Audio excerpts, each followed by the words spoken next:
Good morning, LinkedIn friends, Value First Nation. Welcome to another episode of Value First AI Daily, your collaborative intelligence report. It is Tuesday, January 20th, 2026. How we doing, George B? I'm doing good. How are you doing, Chris C? There you go.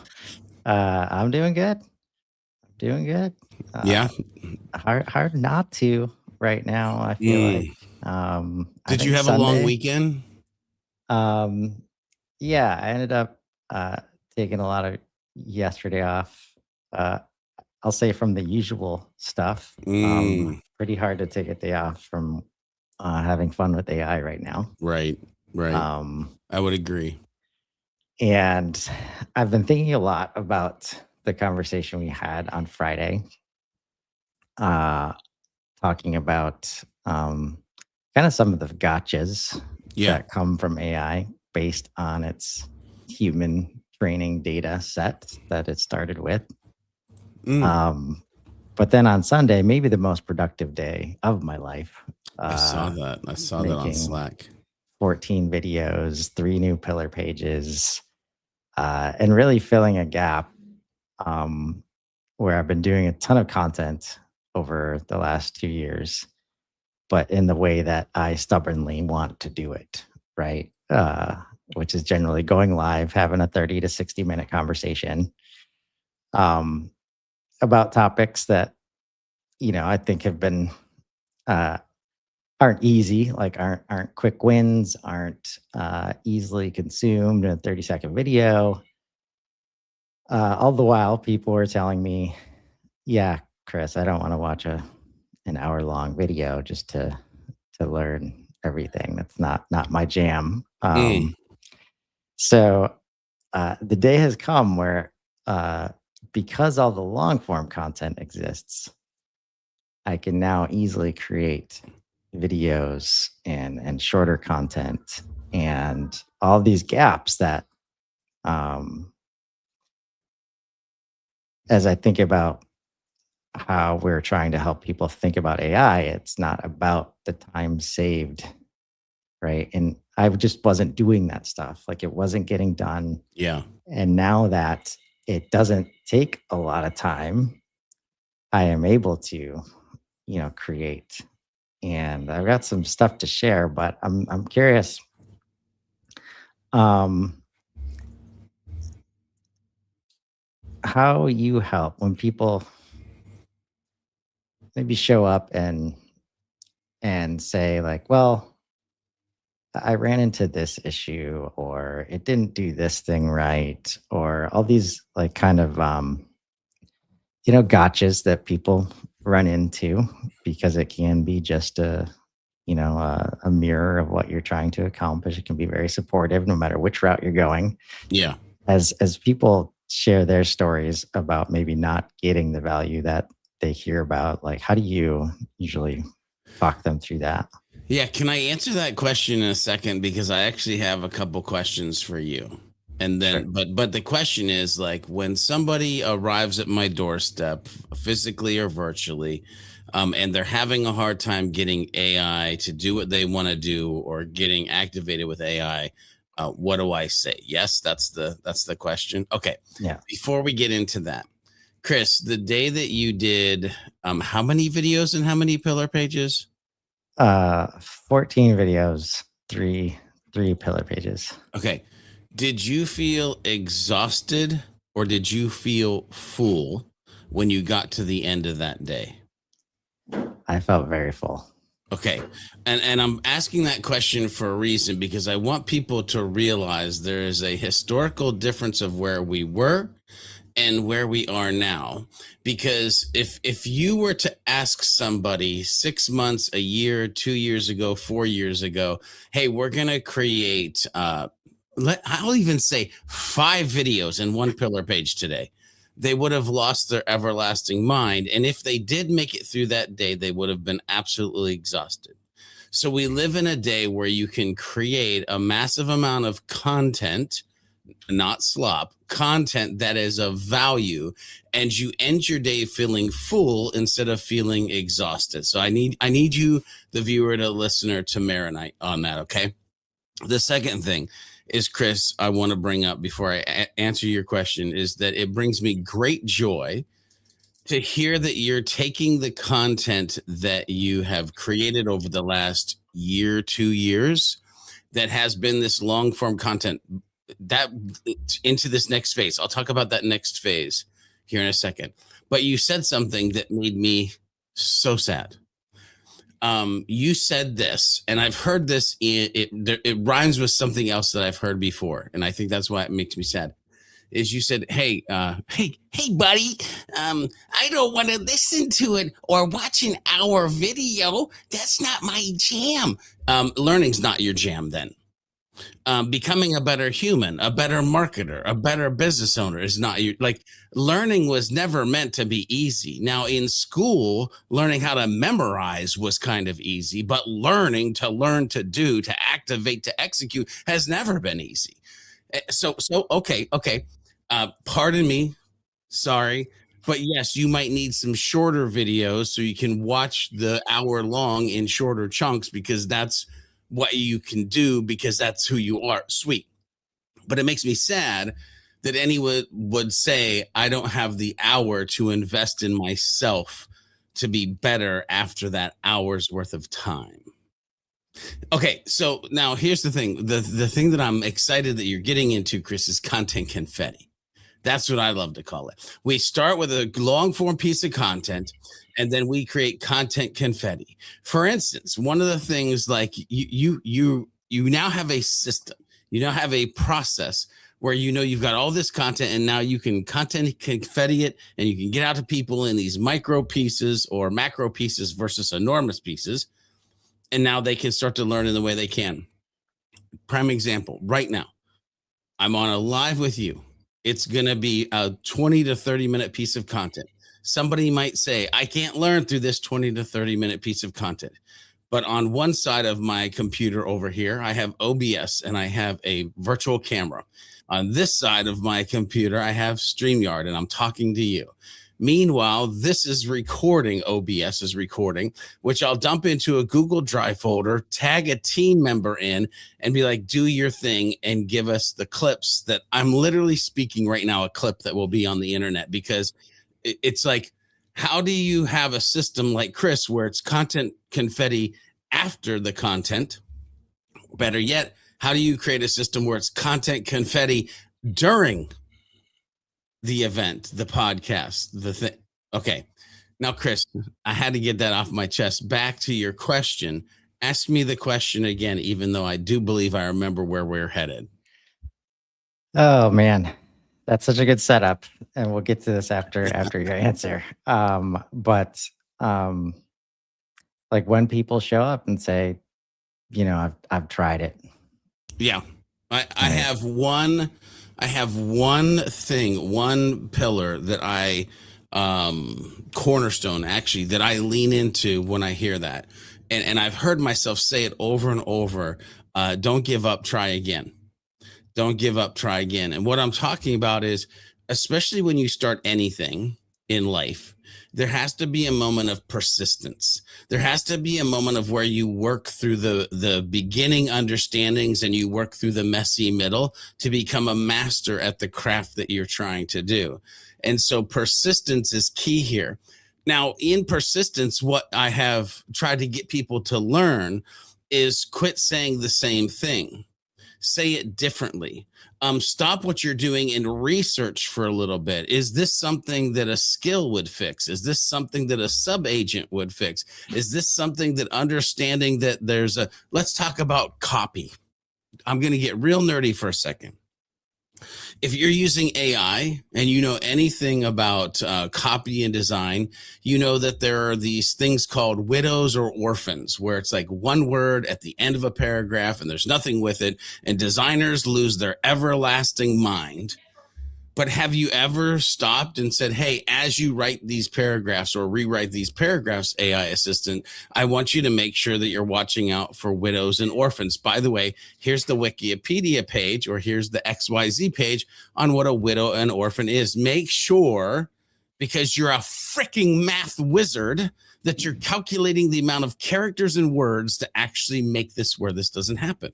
Now, you, the human, might not think to know of the words widows and orphans, but if you do, you can say it. And so there's this level again of learning to know what to say to the thing to get the results that you want to get. By the way, this is why many humans go to therapists. The therapist knows what to say to extract the thing out of you to get you to do the thing that you really wanted to do in the first place. Yeah. So Chris, long answer, short piece of it. Persistence. Like, keep after it, keep learning, keep trying, and eventually you'll have that aha moment that we've all had. And as soon as you have that aha moment, it's over. You will continue to like iterate and create. And then you become into this world where you have the 5,000, 10,000 hours, and you become a master at communicating with context to your AI assistant for the human powered thing that it is that you're trying to do.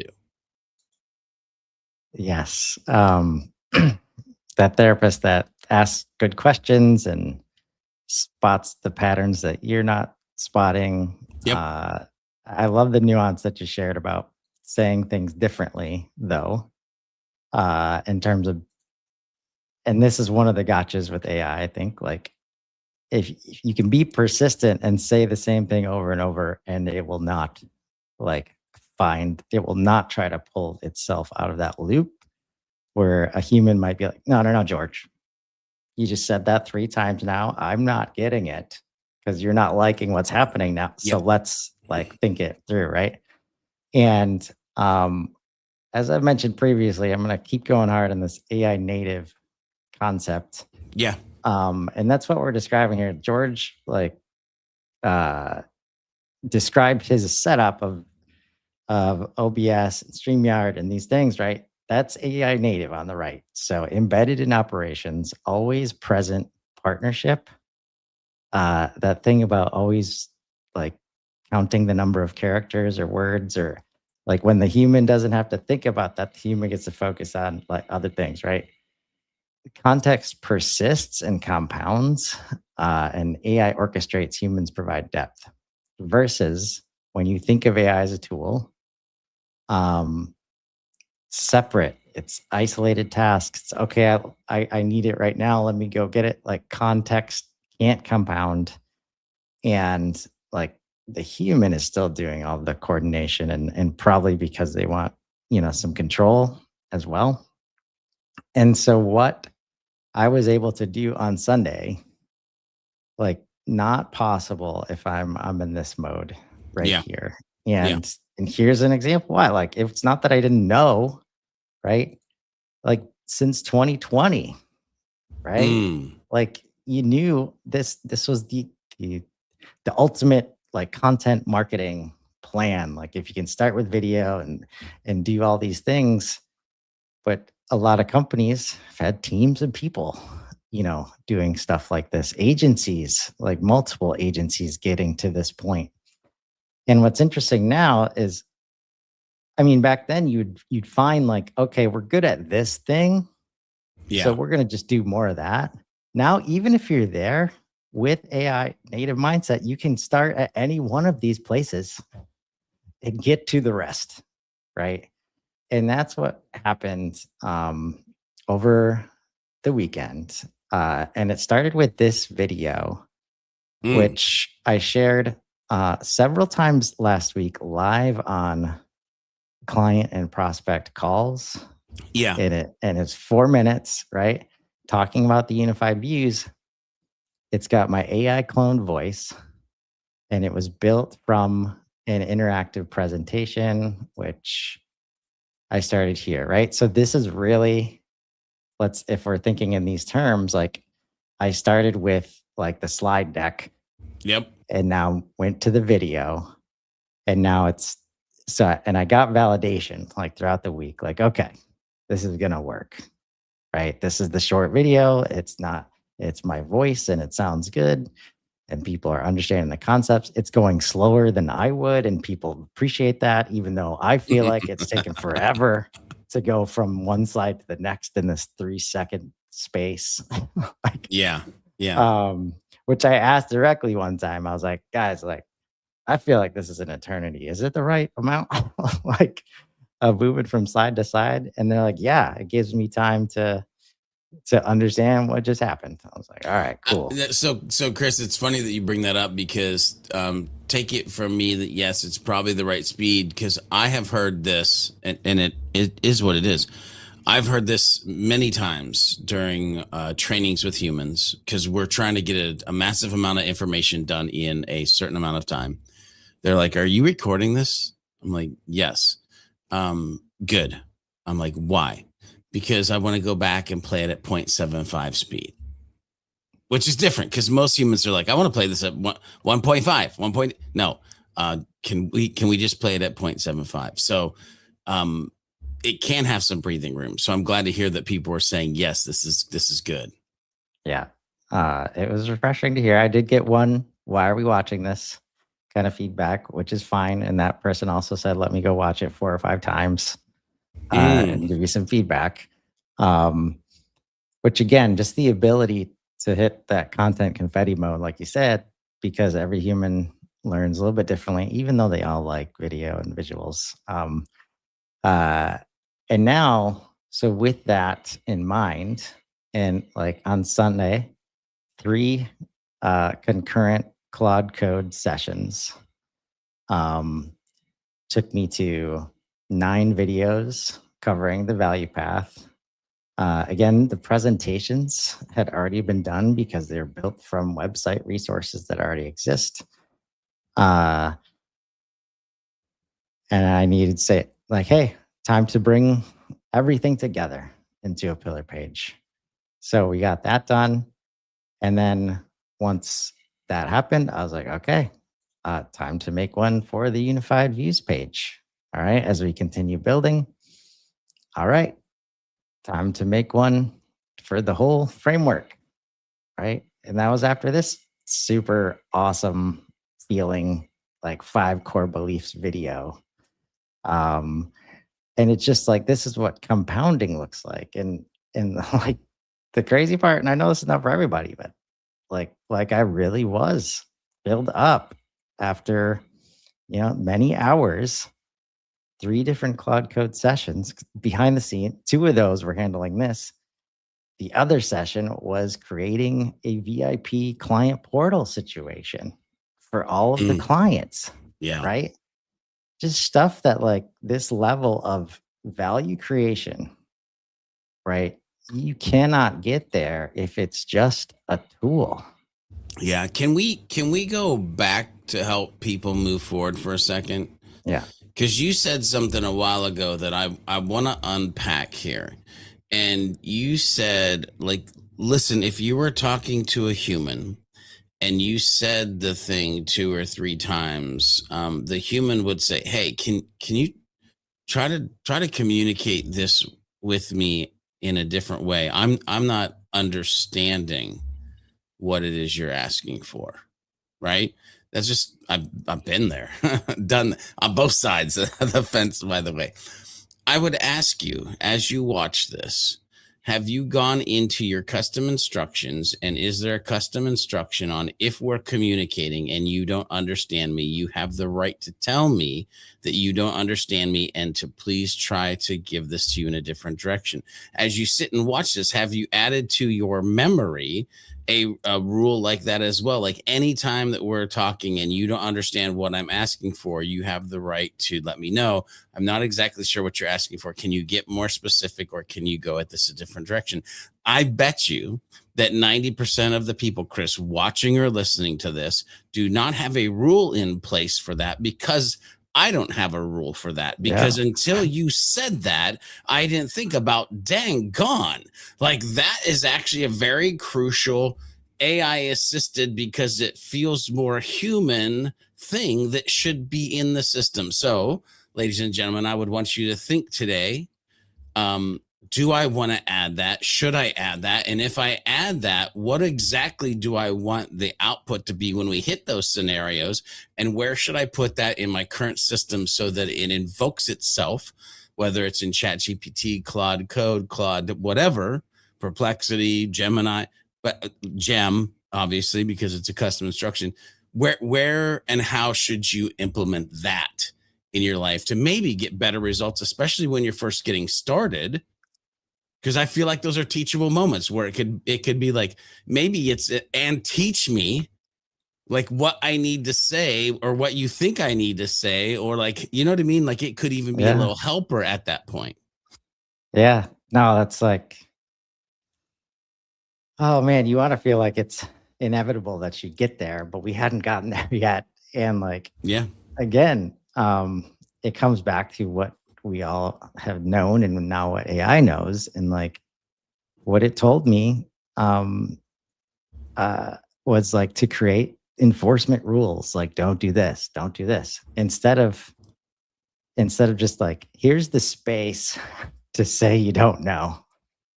Yeah. Right, making that very clear, because that would solve and this is why, like, if you're not in this mode of collaborative spirit, Yeah. you're not going to tell it to take a step back, right? Like that's happened several times. People ask me about like, how do you get out of the loop where it just can't find the problem? And it took me a minute, but now I don't let it loop very often. Like you just sense it right away and you're like, hey, take a step back, dude.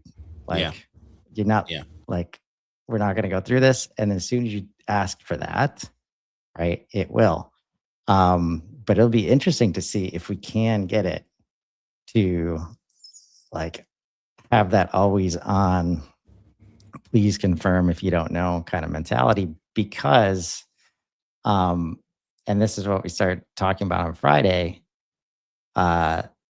Most conversations about AI focus on what AI can do. They miss the critical question, what has AI been trained to believe? Yeah. Every large language model has been trained on millions of documents, articles, blog posts, and business content. That training data has patterns, and those patterns carry assumptions about how business works. And when you're in a position like mine, and I'm trying to help people get out of the traps of modern business, AI directly cannot help you do that, because it's also learned on how to like be in those traps. So like funnel thinking, calendar pacing, prioritization obsession, quick wins, tool centric framing, and like it will confidently recommend the same patterns that are, best practices, because that's what it was taught. Right. And as I've started expanding on this, you can get, so there's 12 traps here that, it will go all in with you. Like if you say, I'm trying to do this thing, it's just been very informative in terms of like, if you want it to be just an assistant, it will do that, and it will do that very well. But it's not going to challenge, and it's not going to help you break. It's not going to transform. Oh man, don't even get me started. We don't have time on this episode. I'm literally looking at what time it is to get me started on challenging. I went through a process Monday morning where my AI assistant and what we were going through was kicking my butt, mentally, in a good way, by the way. Chris, that's probably a whole nother episode, but like there is so much more that you can probably do and ask for if you just go to this page that Chris is sharing, valuefirstteam.com/about/AI-native, and start to think about these gotchas and how you get past just the assistant mode and tool mode and go deeper. Go ahead, Chris. Sorry. Yeah. No, we'll end with this. Like, this is what says it all, because this has been very hard and I'm still working on ways to make sure he avoids this, because as soon as I sense it, I say, have you brought in that skill yet? And like, no, I didn't. And without me asking him to, he'll correct his statement immediately. The quick wins table with time estimates is classic training data. It's how consultants present options to clients who need to feel in control of prioritization. That's human paced thinking, not AI native execution. It can help you get to the AI native execution part. And that's why we're here every day. And we're going to continue being here every day to do what we can to show you and help you understand. If you got questions, we're here. Don't hesitate to reach out. Yes, sir. Until next time, George. Have a great day, ladies and gentlemen.